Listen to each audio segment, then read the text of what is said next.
warcus.com waxay hor fadhisaa Qadiijo Maxamed Diiriye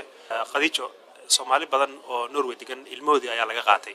maxaad baarlamaan ahaan ka qaban kartiin arrimahaas dhibaatooyinkaas Soomaalida guud ahaan gudaha dibadda waa iska jiraan waana ururtaalo xun waxyaabaha qaarkood oo dadka Soomaaliyeed qurbaha ku haysta waxay ka sii daran tahay waxyaabaha gudaha ka jira waxaan la socdaa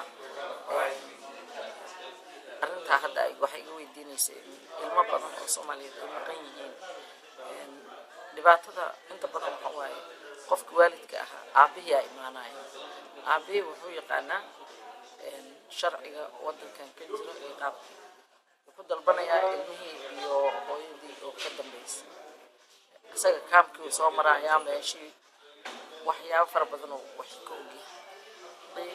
waalidkii kale ee reerka ka maqnaa iyo ciyaalkii ma soo marin kaam iyo waxyaabo fara badan wixii kama oga waana taqaanaa dadka Soomaalida ilmaha aanan marka la soo xagga lagu dhufto ama qol inta loo qaato kama jirto meeshaan waa dhibaato unugaagi waa lagu lahayaa waliba waxa laga dhigayaa adigii dhalay wax ka fiican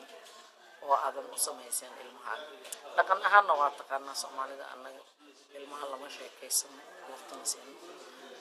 waa ogtahay lama cayaarno waqtigaas ma hayno marka waxa ka maqan meeshii wacyi gelin badan dadka waalidiinta ah systemkan kale ay ku dul nool yihiin ay fahmaan waa kulli waa u istaagayna insha Allah maxaa ka qaban kartiin arrinkaas wax ka dhahno waan gaarsiinaa madaxda baarlamaanka iyo madaxda Soomaalida si loo la xiriiro dawladda Norway insha Allah